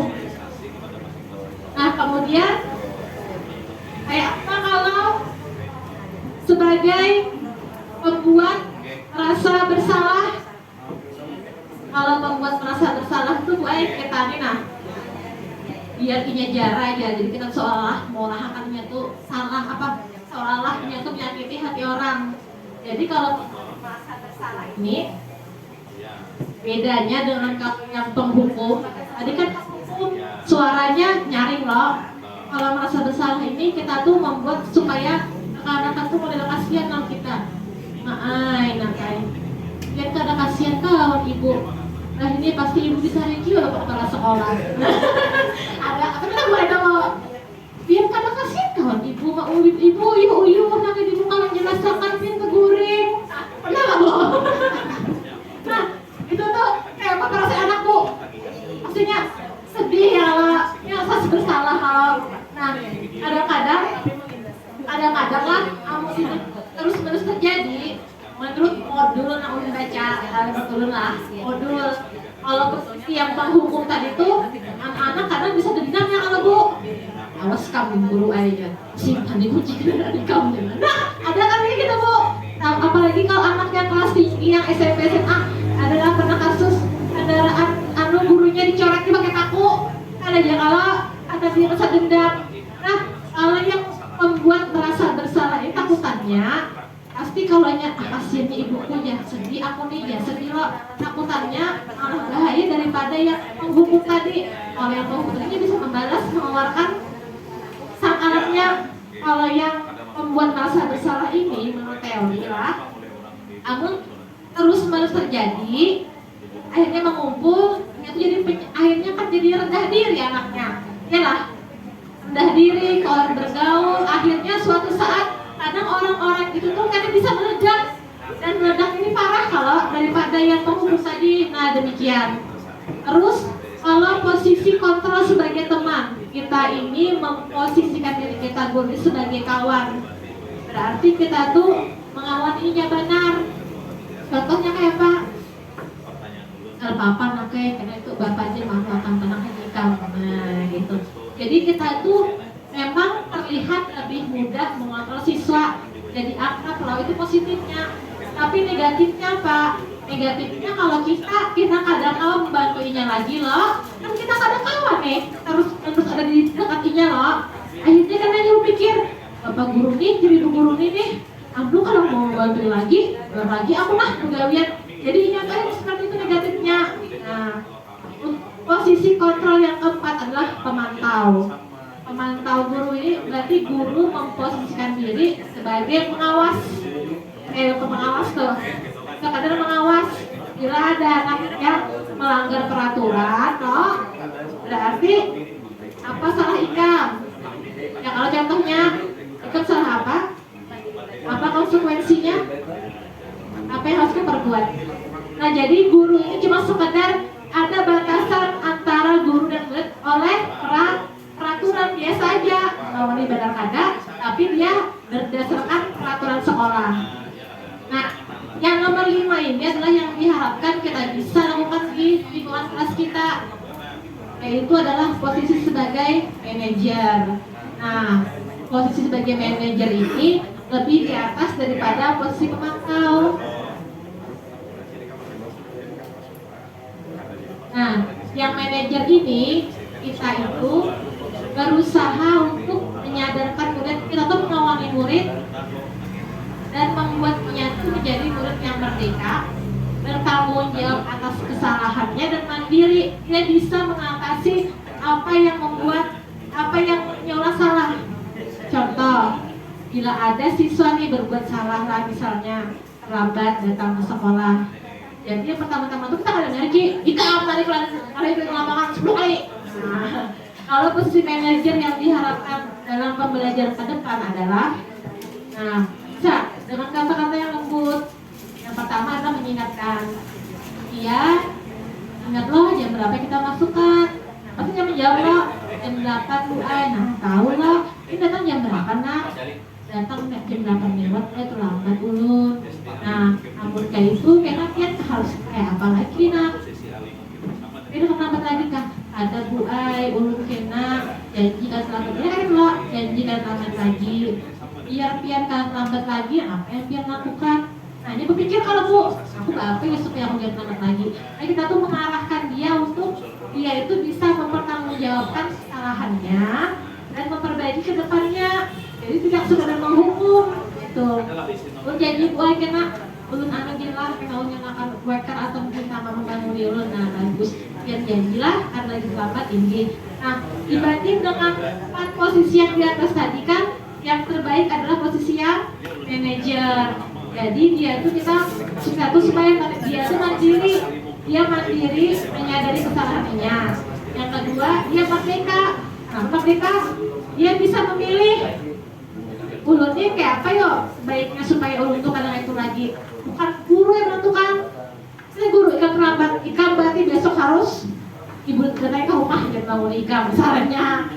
Bukan guru menentukan. Nah, ini kita membuat supaya siswa sendiri yang memilih apa yang dia inginkan untuk memecahkan permasalahannya sendiri. Nah, sekarang di sini coba Bapak Ibu, ulun akan membagikan lagi kertas di sini. Ibu Gus, Ibu Tujuh menjelaskan, tolong. Nah, Bapak Ibu, sekali lagi lah ulun meminta tolong dia untuk menuliskan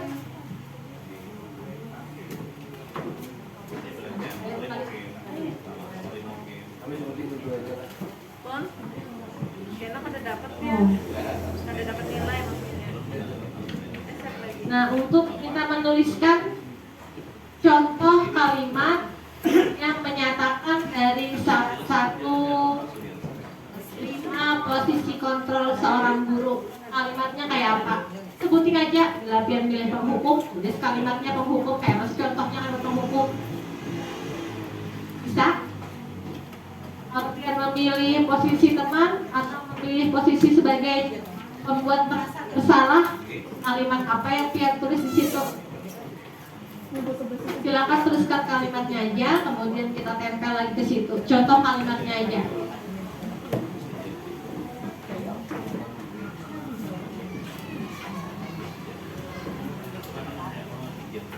Contoh kalimatnya aja.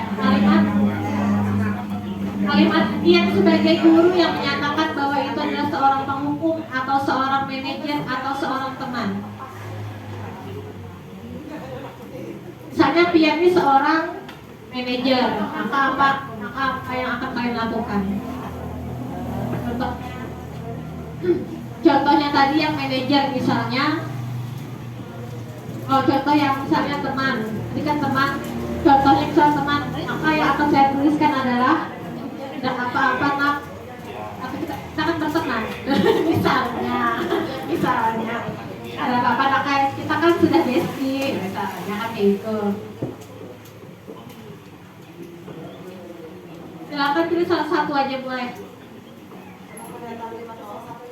Ya, salah satu aja. Contoh kalimatnya aja bahwa Pian adalah seorang teman yang akan Pian katakan. Pian seorang penghukum Apa yang pian tulis akar di situ? Boleh menghukumi. Ya kata-katanya.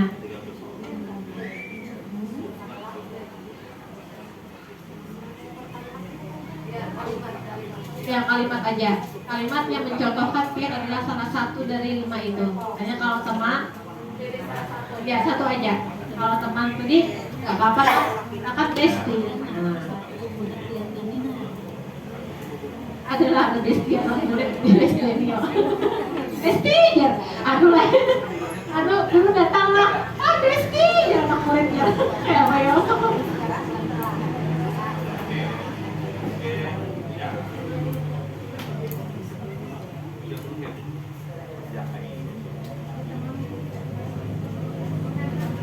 Silakan Bapak Ibu, kalau sudah silakan ditempel di tempat yang tadi seperti Ibu Gustiana tadi.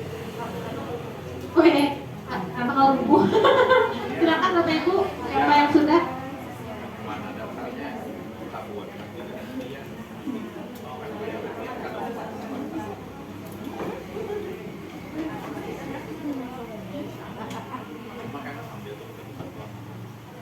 Silakan Bapak Ibu.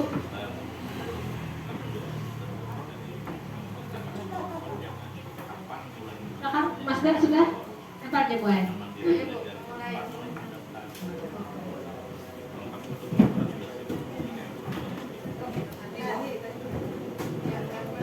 Silakan tempel Bu.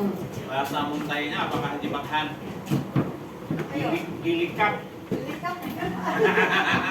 Dilikat ya bahasa muntai. Bahasa muntai itu. Kasih lah kasih kai. Gilikat. Apa nilainya pajol? Apa tambah hekeng? Apa tadi jadinya? Lingkap. Tuh orang-orang jadul yang tahu. Lengkap bisa juga. Jangan ditunjuk lah. Soalnya ini Aku. Nah, Aduh. Ada mau masuk karena ditunjuk aja. Nah, ini. Ada mau berikut. Sedikit bahasa Amuntanya apa Mbak? Berikut kah bahasa muntainya apa? Nah. Nah, Ibu ini paham tadi. Nah, berkat. Oke, kita akan baca satu-satu lah. Oh, belum terang aja belum. Kamu terlambat. Kamu harus keliling lapangan. Ada terus tadi. Ayo. Siapa nama Ibu? Siapa? Oh, hukumnya. Itu maju Nah, dia bawa sini bawa. Ya Ibu harus pakai ekspresi. Aduh, awak kasih di ibu mamai. Ada. Ibu main punah nih kalau sedikit.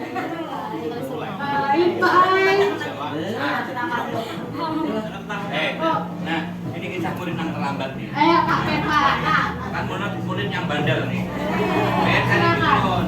Dia sebagai penghukum di sini maka harus tegas, marah-marah, amarah. Iya. Oh, kamu terlambat. Iya, Bu. Nah, kamu harus keliling lapangan. Nah, kamu. Langsung tipis. Misalnya terlambat gua jadi sebagai posisi seorang penghukum makanya menyariki buai posisi kontrolnya guru sebagai penghukum. Lagi Bapak, ya kan ibunya karena kamu mamai buai. Orang itu lo nggak lembut, kalau kamu dulu mamai batukan, ya boy batukan. Padahal abah kayak presiden. Oke ya lagi Bu. Kulit terlambat. Kamu terlambat, Iya, Bu. maka kamu harus keliling lapangan. Nah, kasihan dong anak-anaknya.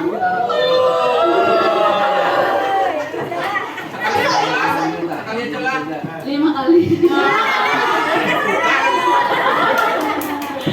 Tepuk tangan, Ibu siapa Bu?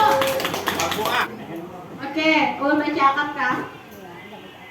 Ulun sebenarnya saling temen selajur nih posisi apa Musidin. Nah tulisannya, jangan mengulangi kesalahan yang telah dilakukan karena itu tidak baik untuk dilakukan. Nah,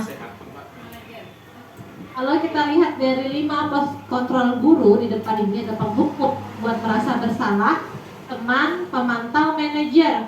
Kira-kira kalimat ini masuk ke dalam mana lah? Jangan mengulangi, kalau kita lakukan lah, jangan mengulangi kesalahan lagi nak lah, karena itu tidak baik untuk dilakukan nak kai. Manajer bisa masuk ya kalau Pak?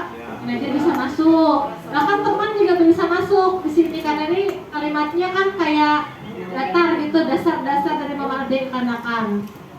Bahkan membuat merasa bersalah juga bisa. Jadi ini bisa beberapa poin lah dari kalimat ini. Apa Pak? Pak Slamet? Mah ada yang undian. Memilih undian Pak Slamet? Mana Pak? Enak untuk main nggak Pak? Si Pak yang pilih. Pilih Ian. Oh, Tapi ini sebagai teman kok. oh teman, guru sebagai teman. Silakan Bapak Ibu membacakanlah siapa yang merasa menulis ini. Tolong bantu Ibu membagikan kertas tugas kepada teman kamu. Nah, nyaman kalau pada bisa Ya Pak, oh penistik. Ya. Ya. Ini biar muridnya Pak Ai. Penistik silahkan. Kata gimana kalau selamat jadi muridnya? Nah, Itu ceritanya guru sampean gitu. Gurunya Anung Pak Ai. guru sebagai teman. Sebagai teman misalnya. Ini oke. Ini reka adegan nah, tolong pakai reaction. Ayo mana? Reka adegan. Ya, saudara kira. Mana saudara? Oke. Kayaknya apa? On kamera tuh Ada lagi kan, Pak? On kamera baik keduanya. On kamera bu di muka belakang kau. Ada maksudnya menyampaikan ada kegiatan ini sebetulnya di Jom kalau ngomong. Lebih fokus. Nah, apa? Awal jangan latih Jom seorang. Wah, hebat dua HP-nya. Nah sekarang reka adegan sebagai teman. Iya. Itu temannya berarti, temannya di kelas kayak satunya. Iya. Oh, dia mau kok ya. Betul Pak. Itu maksud gua loh. Tolong bantu Ibu lah membagikan kertas tugas kepada teman kamu. Ya baik. Semua Kak Iya, terima kasih. biasanya satu selesai. Pak Abud tak dapat. Habis. Oke, terima kasih bukan buat Mas Nara sama Ibu Niskin, terima kasih. Nah, jadi kalau posisi kontrol sebagai teman, maka guru itu memposisikan sebagai temannya si murid. Tadi ada negatif dan ada positifnya. Kalau dia terlalu dekat dengan murid, guru itu memang bisa mengontrol siswa yang penuh ya Allah. Tapi kalau negatifnya, bila kita kadang-kadang membantunya lagi yang kecewa akhirnya. Ibu kenapa kamu lagi membantu ulun? Nah, kalau anak-anak lagi membantu ibu, kamu lagi belajar. Nah, karena kan anak-anak itu anaknya merasa bahwa guru itu dan temannya akhirnya kader lagi, ibaratnya tuh ada ikannya Bapak. Oke, mari kita masuk selanjutnya. Nah, mari kita kita tentukan apa sih posisi kontrol. Nomor 1 lagi ya Bapak Ibu.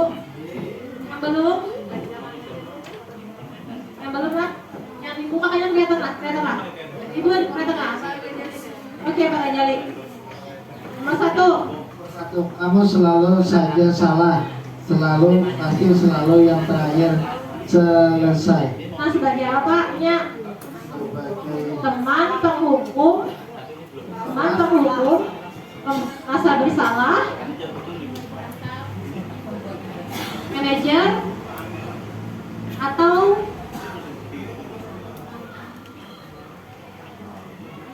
kamu selalu saja salah, pasti selalu yang terakhir selesai.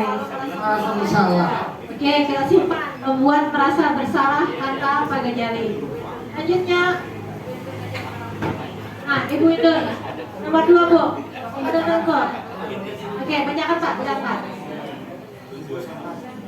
Olah Bu.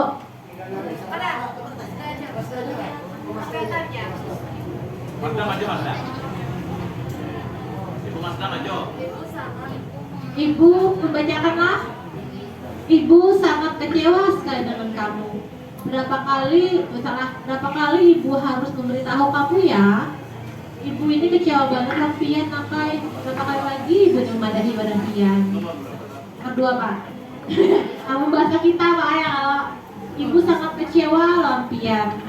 Berapa kali lagi Ibu memadahi Pian Nah, itu membuat apa ya? 1 menghukum, 2 membuat merasa bersalah teman, manajer? Nah, kata Ibu Hindu adalah membuat rasa bersalah. Terima kasih Bu, tampung dulu lah. Tampung dulu ya, tampung dulu. Lain Ibu Hindun itu. Lain Ibu siapa? Ampun kena persibakan. Pak, dia apa Pak? Nomor 3 apa Pak? Hah? Nomor 3 Pak? Baca Pak? Ada meeting apa? Bacakan. Bacakan Pak. Bacakan. Lihatlah dulu. Ada. Nomor 3. Ayo bantulah demi Bapak ya. Ayo ingat tidak bantuan Bapak selama ini. Sebagai teman. Wah, sebagai teman ya, tampung dulu Pak. Terima kasih Pak. Oke, nomor 4. Bu mau Bu? Bu lepas lagi ya. Coba lepas. Bu lepas lagi. Oh, nomor 4 Bu.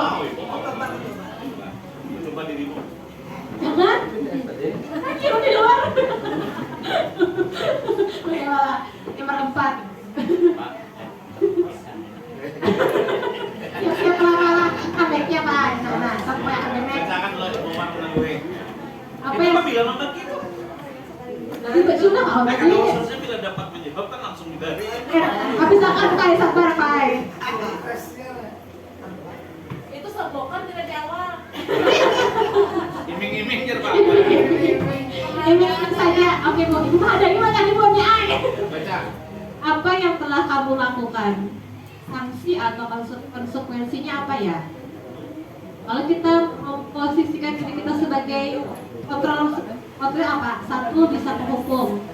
2, membuat merasa bersalah. 3, baik Ibu, teman. 4, manajer, pemantau tuh kayak pengawas mulai mantau. 5, manajer. Apa yang telah kamu lakukan? Sanksi atau konsekuensinya apa ya? Oke, apa dulu Pak? Makasih Bu. Oke, terakhir, Pak Selamat kah? Boleh. Mana? Terakhir Pak, misalkan biar Pak. Jika kamu memperbaiki ini, hal ini menunjukkan apa tentang dirimu? Apa rencana kamu untuk memperbaiki hal ini? Salah Pak Guru ini membimbinginya. Manajer nomor 5. Oke, kita lakukan. Terima kasih Bapak, Bapak Ibu semuanya.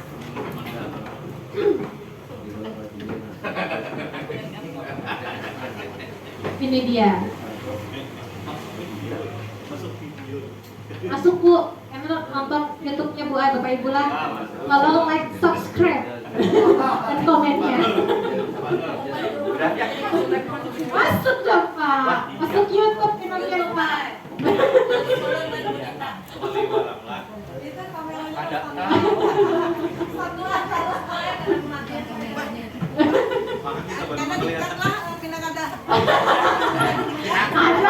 Aku jadi murid kan dikat saja. Jangan mau banget kata. Oke, ini kita. Kamu selalu saja salah, pasti selalu yang terakhir selesai. Berarti dia memang fungsi penghukum. Guru penghukum ini selalu menyalahkan dirinya. Karena mau melihat posisi baik murid yang lain, itu nah kelebihannya yang lain, selalu menyudutkan murid kalau seorang penghukum ini. Yang kedua, Ibu sangat kecewa sekali dengan kamu Nakai. Berapa kali Ibu harus memberitahu kamu lah. Nah, berarti ini adalah posisi sebagai membuat rasa bersalah. 3, ayo bantulah demi Bapak ya. Nah, ayo ingat bantu Bapak selama ini. Berarti dia adalah sebagai seorang teman. Selanjutnya, apa yang telah kamu lakukan? Sanksi atau konsekuensinya apa? Maka dia adalah seorang pemantau. Pemantau ini kan tadi berdasarkan ada dinding pembatas lah, berdasarkan peraturan yang di sekolah. Nomor 5, jika kamu memperbaiki ini, hal ini menunjukkan apa tentang dirimu? Apa rencana kamu untuk memperbaiki hal ini? Maka adalah seorang manajer. Ini kelima hal tadi yang terbaik adalah seorang manajer. Tapi saat kita menerapkan di kelas, lu pernah mencoba. Kadang-kadang ada anak yang tidak bisa berkomunikasi loh, apalagi kelas rendah. Jadi nak,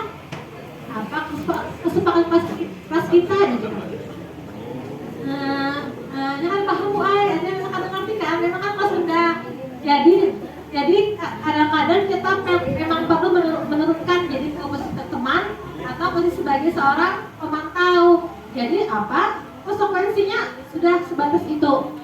Karena memang pada semua siswa tuh kalau kita diajak diskusi loh. Nah, jadi tergantung situasi pilihan di sekolah kayak apa ya. Nah, kalau pilihan hendak menerapkannya. Oke, terakhir tentang segitiga restitusi. Nah, tadi kan yang terbaik yang kalau kita terapkan di kelas adalah tentang posisi sebagai manajer.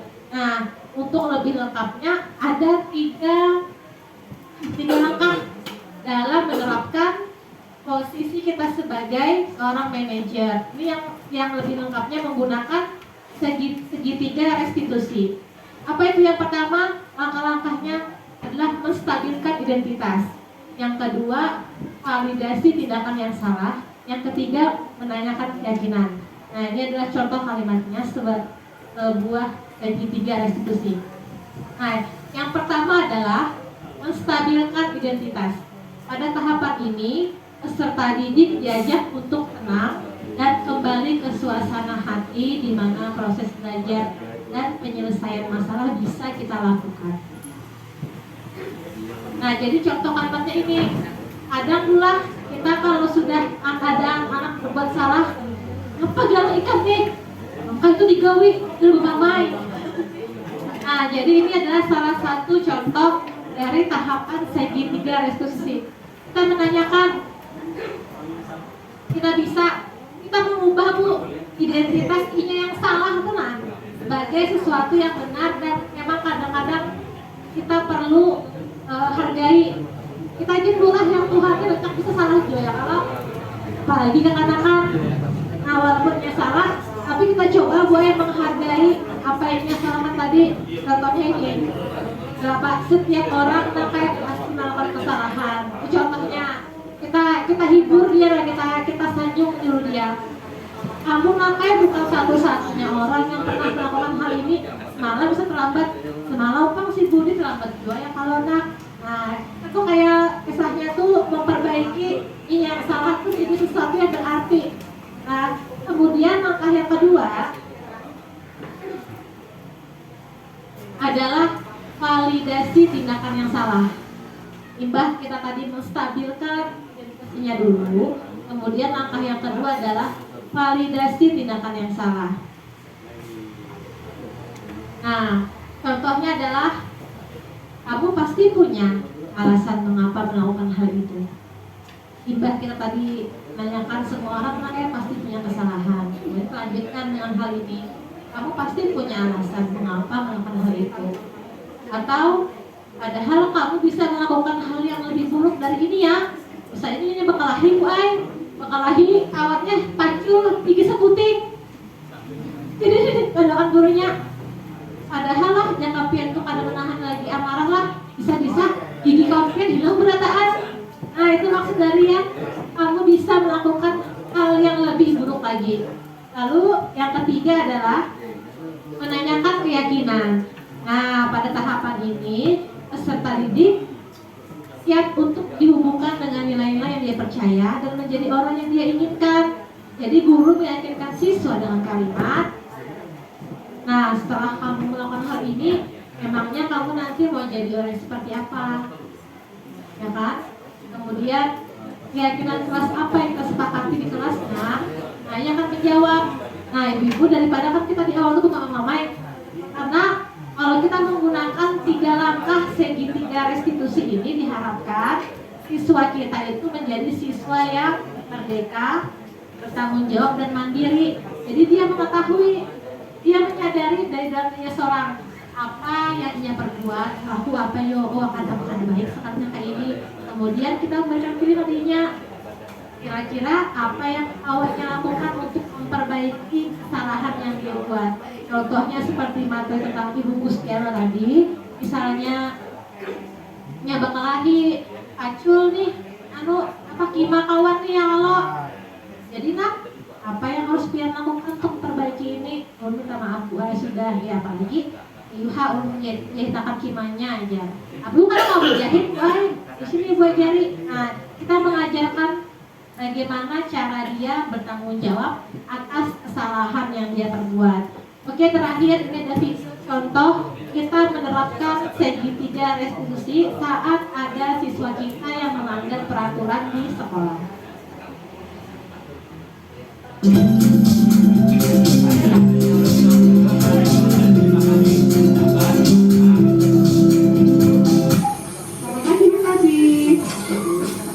Kamu tidak pakai topi dan dasi, apa kedengaran atau aktivitas? Tidak,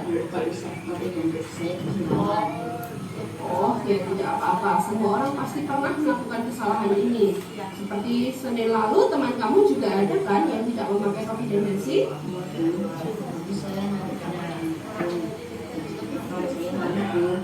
Tidak apa-apa.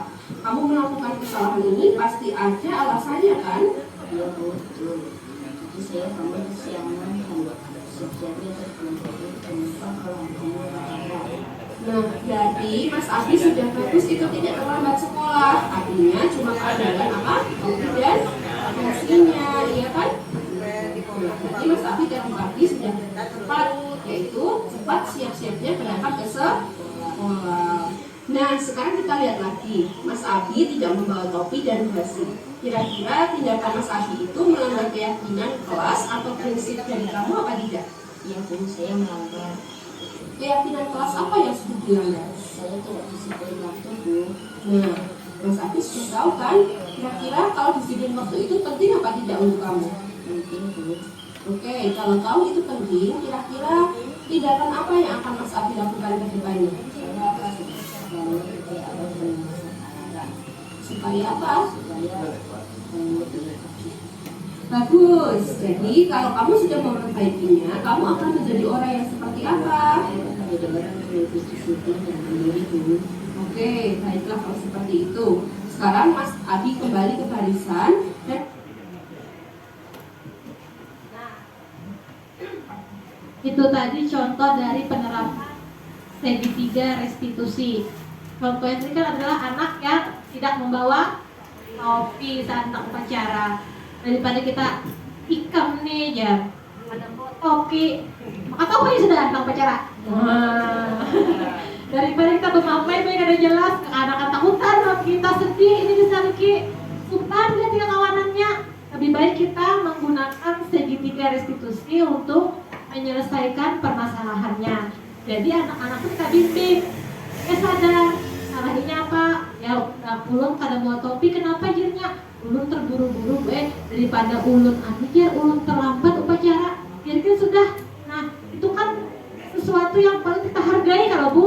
Ya sudah berusaha buka-buka sekolah supaya terlambat, tapi ketinggalan lagi topi supaya kada terlambat tadi. Kemudian kita bimbing lalu apa yang Pian lakukan supaya Pian tidak terlambat lagi. Nah, ketika dia menjawab, ulun akan membuka alarm ya supaya bangun, atau misalnya kenapa ulun buka sama mama ulun minta bangun yang kan sungsung. Nah, mbak itu kan oke, sampai di situ dulu penjelasan dari kami.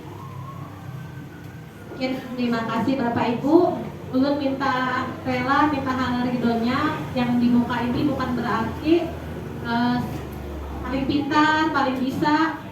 Kami berdua juga sama-sama sambil belajar, dan kebetulan ini adalah salah satu tugas yang perlu kami kumpulkan di LMS dengan dikumpul via YouTube. Nah, terima kasih Bapak Ibu. Assalamualaikum warahmatullahi wabarakatuh.